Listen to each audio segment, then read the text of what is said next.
여러분 안녕하십니까? 더불어공산당, 더불어민주당 대통령 후보 행세지를 했던 전과사범 이재명이 당대표로 있는 범죄정당 민주당이 연일 얻어터지고 있는 그 본질이 과연 무엇이겠습니까?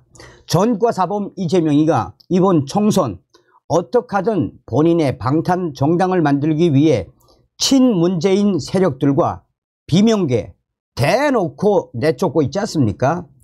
이에 민주당의 지지율은 계속해서 하락하고 있고, 국민의힘 한동훈 비상대책위원장 취임 이후 국민의힘은 지지율 계속 상승하고 있죠. 대통령도 지지율 상승하고 있는 그 본질이 무엇이겠습니까? 앞으로 전과사범 이재명의 민주당은 이번 총선에서 정말 그야말로 개박살 날 것이다라는 게 전문가들의 주장 아니겠습니까? 이제 이재명 부부 쌍재판, 첫 재판 앞둔 김혜경 난리가 났습니다. 법조계가 김혜경의 꼼수 박살을 냈습니다. 이재명의 변호사들 전부 공천, 이해찬 지금 대경로. 정성산TV 좋아요, 구독, 알림은 큰 힘이 되겠습니다. 법카 유형 김혜경 첫 재판, 김혜경 측 신변 보호 요청, 법조계 강력 반발, 앞으로 이재명 부부 쌍재판 받을 것.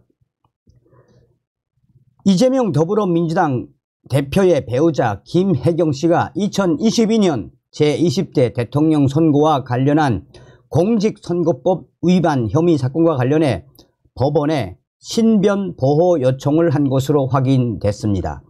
이에 법조계에서는 강력하게 반발하고 있으며, 이재명 대표처럼 김혜경 법원에 꼼수 요청을 한 것이며, 이는 기자들을 피하고 이 비공개로 들어가려는 김혜경의 꼼수이므로 절대 법원에서 받아들여서는 안 된다라고 법조계가 김혜경에 대한 본질을 작심하고 터뜨렸습니다.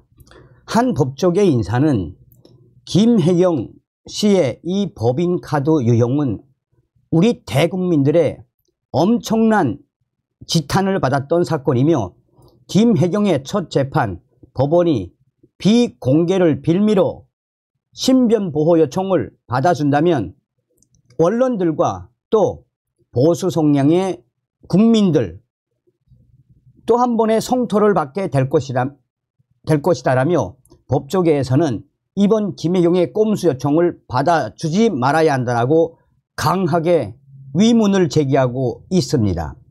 법조계에 따르면 김혜경 씨 측 법률 대리인 법무법인 다사는 지난 23일 수원지법 형사 13부에 신변보호 요청서를 제출했습니다.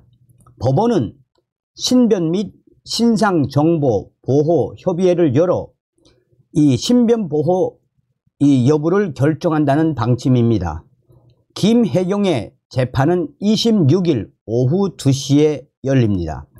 법원이 신변보호 요청을 받아들이면 법원 내부 직원들이 김혜경과 동행하며 보호를 하게 됩니다. 다만 김혜경이가 법원 직원들로부터 보호받되 통상 다른 민원인들처럼 1층 현관을 통해 법정에 출석할지 비공개 통로를 이용할지는 협의의 결론에 따라 달라질 수 있습니다. 이에 법조계가 강력하게 반발하고 있는 이유입니다. 김혜경이는 이재명 대표의 당내 대선 후보 경선 출마 선언 후인 2021년 8월 2일 서울 모 음식점에서 당 관련 인사 3명 및 자신의 운전기사, 변호사 등에게 총 10만원 상당의 식사를 제공한 혐의로 기소됐습니다. 앞서 검찰은 김혜경에 대한 공직선거법 위반 혐의 공소시효가 정지된 지 1년 5개월 만인 이달 14일 수사를 마무리하고 김혜경을 불구속 기소했습니다. 김혜경의 공직선거법 공소시효는 측근이자 공모, 공동정범으로 분류된 경기도청 전 별정직 5급 공무원 배모 씨가 공소시효 만료를 하루 앞둔 2022년 9월 8일 재판에 먼저 넘겨지면서 정지가 됐습니다. 형사소송법에 따르면 공범이 기소되면 다른 공범에 대한 공소시효는 기소된 공범의 재판이 확정되기 전까지 정지될 수 있습니다. 공직선거법 위반 혐의로 징역 10개월에 집행유예 2년을 확정받은 배 씨는 기부행위 관련 공소 사실을 인정했습니다. 법조계에서는 앞으로 이재명 당대표와 김혜경 씨 등 이재명 부부의 쌍재판이 계속해서 이어질 수밖에 없으며 향후 이재명과 김혜경의 이 쌍재판이 진행된다면 그야말로 민주당은 또 한 번 국민들의 성토를 받게 될 것이다 라고 법조계에서는 예측하고 있습니다. 자, 전과사범 이재명에게 왜 변호사들이 충성을 하는지 그 이유가 나왔죠. 이재명의 변호사들 공천, 정북당과 연대, 이재명 입장은 무엇인가? 비명 학살 공천 파문이 확산되는 가운데 이재명 대표의 대장동 사건을 담당했던 변호사들이 대거 경선 자격을 획득하면서 사천 논란이 더 거세지고 있습니다. 시스템 공천을 앞세웠지만 친명 원외 인사들이 경선을 치르게 되면서 공천의 공정성 훼손에 대한 심각한 우려가 확산되고 있습니다.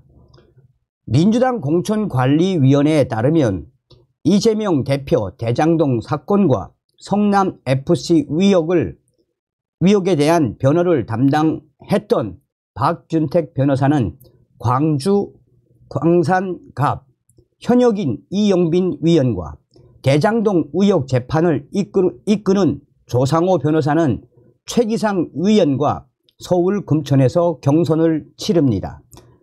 조상호 변호사는 이재명 대표 최측근인 정진상 전 민주당 정무조정실장의 변호도 맡고 있습니다. 김영 전 민주부원장 그의 변호인인 임윤태 변호사도 최민희 전 위원과 남양주 갑에서 겨루게 됐습니다.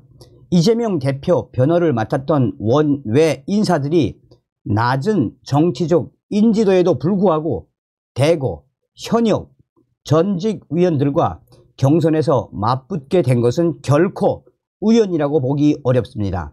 한동훈 국민의힘 비상대책위원장이 공천으로 자기 범죄에 변호사비를 대납하는 것으로 단순한 이 대장동식 공천을 넘어 변호사비 대납 공천이라고 직격한 것도 이런 이유입니다. 현재 이 소식이 터져 나온 이후 민주당 내에 비명계는 지금 현재 부글부글 끓고 있습니다. 자, 이해찬이가 왜 난리가 났을까요? 이해찬이가 어떤 자입니까? 이재명의 멘토 이해찬마저 이재명 독주의 강력 반발, 이해찬, 임종석 공천 조야, 이재명은 마이웨이 분위기. 이재명 더불어민주당 대표 멘토인 이해찬 상임 고문도 이재명 대표의 친문 학살에 대경로했으며 공개 경고하기까지 이르렀습니다. 이해찬 상임 고문의 제동마저 묵살할 경우 이재명이는 민주당 진영에서 완전 고립무원의 처지가 될 게 확실합니다. 이해찬 고문은 이재명 대표가 경기도지사에 출마했을 때부터 그의 유일한 원근이었습니다. 친문 진영이 전해철 후보를 압도적으로 지원할 때도 이해찬이는 이재명의 손을 들어 주었습니다. 이 대선 때는 그의 모든 조직을 동원해 이재명을 도왔습니다. 이재명 대표가 평소 이해찬에게 더 없이 깍듯한 것도 이 때문입니다. 그러나 공천 국면이 시작되면서 이재명 대표의 친문학살 움직임이 노골화되면서 기류가 완전히 바뀌기 시작했습니다. 이해찬이는 광주 북울 이형석 의원의 선거사무소 개서식에서 이재명 대표에게 사천하지 말고 시스템 공천을 해라 라고 공개 경고했습니다. 그러면서 이해찬이는 이 대경로한 목소리로 이재명 대표 사천하지 말고 시스템 공천해야, 그래야 당도 민주당 국회의원들도 이재명 대표도 사는 것이고 이재명 대표도 약속을 지키겠다고 다짐하지 않았느냐라며 신신당부라는 표현에서도 알 수 있듯이 학살 흐름을 크게 우려하고 있다고 이해찬이는 이재명에 대한 공개 경고를 쏟아냈습니다. 그러나 그 이후 민주당의 공천은 지금 현재까지도 최악으로 치닫고 있습니다. 어떻게 들리십니까? 이재명이 당대표로 있는 민주당은 이번 총선에서 반드시 우리가 박살을 내야 합니다. 다음 시간에 뵙겠습니다. 멸공.